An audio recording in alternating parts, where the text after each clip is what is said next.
Выживут ли томаты без полива? Всем привет! Вы на канале Чертог Мастеров. Сколько проживут томаты без воды и можно ли их вообще не поливать? Огородники время от времени задаются вопросом, как часто нужно поливать томаты. Кто-то поливает их несколько раз за сезон, а кто-то каждую неделю, а то и чаще. Так сколько же воды нужно томатам и можно ли их не поливать вовсе? Давайте разберемся, от чего зависит частота полива томатов. Естественно, если помидоры растут в открытом грунте, их периодически поливает дождь, и в дождливое лето необходимости в поливе нет. Но если лето жаркое и сухое, или если томаты растут в теплице и каждый день стоит солнечная погода, то грунт быстро пересыхает. А ни одно растение без воды не может получить питание, развиваться и формировать плоды. И если до цветения помидоров влажность грунта в зоне корневой системы должна составлять около 70%, то в период цветения и плодоношения потребность в воде возрастает, и влажность грунта должна быть не менее 80%. Однако далеко не у всех дачников есть измерители влажности грунта, поэтому ориентироваться нужно на состояние растения, учитывать погодные условия, способ посадки, тип грунта и толщину мульчирующего слоя, если мульча вообще есть. Рассмотрим подробнее основные факторы, которые влияют на полив томатов. Сразу оговорюсь, что лучшие томаты всегда вырастают только в открытом грунте. Но если вам приходится выращивать томаты в теплице, то относитесь к поливу более тщательно.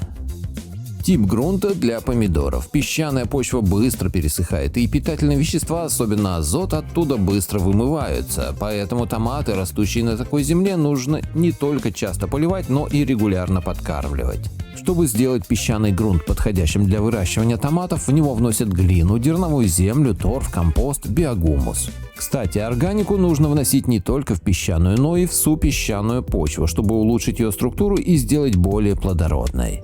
Суглинок является оптимальным вариантом для выращивания томатов и других культур. В суглинистой почве растения не нужно слишком часто поливать и подкармливать, однако многое зависит от процентного соотношения глины и песка, поскольку суглинки бывают разные. В любом случае с такой почвой тоже нужно работать, хотя не так тщательно, как с другой. Вносить органику, мульчировать, высевать сидираты. Способ посадки томатов. Как правило, томаты имеют хорошо развитую корневую систему стержневого типа. Корни томата быстро формируются и могут уходить в землю на большую глубину и добывать оттуда воду. Однако при пикировке основной корень обычно укорачивают, что способствует развитию боковых корешков. Часть корней повреждается при пересадке на постоянное место, поэтому при посадке и спустя неделю после высадки помидоры нуждаются в обильном поливе. Вот почему предпочтительнее высаживать сразу в грунт и растить томаты уже там, а не в теплице. При безрассадном способе выращивания корни томата вовсе не получают повреждений и во время вегетации могут уходить на глубину до 1,5 метра. Такие помидоры самые засухоустойчивые, и поливать их можно гораздо реже. Большое значение имеет глубина посадки куста. При высадке высокорослых кустов, а также переросшей рассады, выкапывают большую посадочную яму и основной стебель заглубляют на 15-20 см, а то и больше. При этом вскоре у томата сформируется мощная корневая система, а поскольку часть корней уже изначально расположена на большой глубине, в частом и обильном поливе необходимости нет. Некоторые опытные огородники высаживают томаты квадратно-гнездовым способом, устраивая в центре квадрата поливную яму, на дно которой насыпается зола или горсть суперфосфата.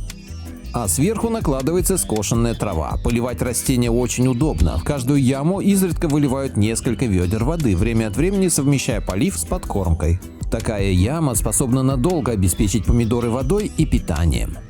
Мульчирование помидоров. Многие огородники недооценивают роль мульчирования, а напрасно. Этот простой агротехнический прием оздоравливает грунт, улучшает его структуру и существенно облегчает уход за посадками, позволяет редко поливать их и меньше полоть. Если для мульчирования вы используете органические материалы, траву, солому, компост, торф и так далее, то такая мульча станет еще и подкормкой вашим зеленым питомцам. В этом плане самый эффективный мульчирующий материал – это прелая трава. Или активная мульча, которую, как правило, укладывают толстым слоем, а затем ее быстро перерабатывают черви и почвенные бактерии.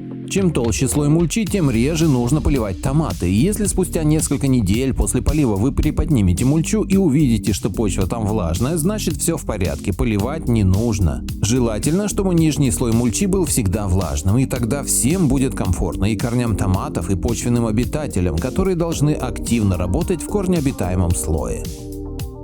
Как определить, когда нужен полив томатов? Если вы не являетесь приверженцем мульчирования и время от времени допускаете пересыхание грунта, то потребность томатов в поливе можно определить по следующим признакам. Листья и побеги томатов начинают слегка увядать. Листья скручиваются, заворачиваясь наружу вдоль центральной жилки. Если не придавать значения этим признакам, томаты начнут сбрасывать цветы и завязи, а листья станут желтеть, начиная с нижних, и тоже вскоре опадут. Кроме того, если периодически пересушивать томаты, урожайность значительно снизится и плоды будут мельче, чем должны быть у того или иного сорта. Основные правила полива томатов. Итак, мы пришли к выводу, что если дождей долгое время нет, а на улице стоит жара, то поливать томаты все-таки нужно, особенно если земля не замульчирована и грядки расположены на песчаном грунте. В этом случае без воды томаты не доживут и до середины лета. Чтобы полив был эффективным, старайтесь соблюдать следующие правила. Поливайте только под корень. Дождевание приведет к повышению влажности в теплице и спровоцирует развитие различных заболеваний томатов. А в солнечную погоду вода, попав на листья, может вызвать солнечные ожоги. Самый удобный вариант – капельный полив.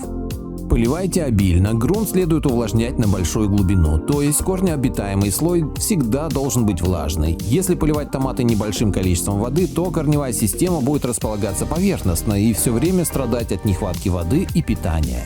Вода для полива должна быть прогретой и отстоянной. Оптимальная температура для полива томатов 20-22 градуса Цельсия. При поливе холодной водопроводной водой растения испытывают стресс, и их иммунитет снижается. Кроме того, это стресс еще и для почвенных обитателей. Если томаты растут в теплице, после полива не закрывайте форточки и двери, поскольку вода будет испаряться и влажность в теплице поднимется. Самый оптимальный вариант – поливать утром, чтобы за день верхний слой почвы или мульчи подсох.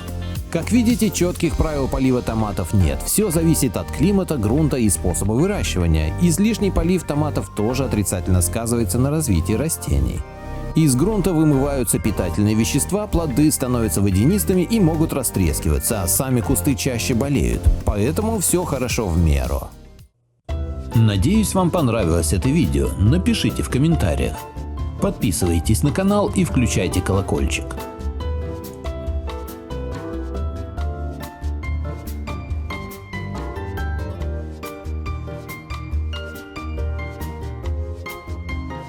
Что, мы уже не снимаем?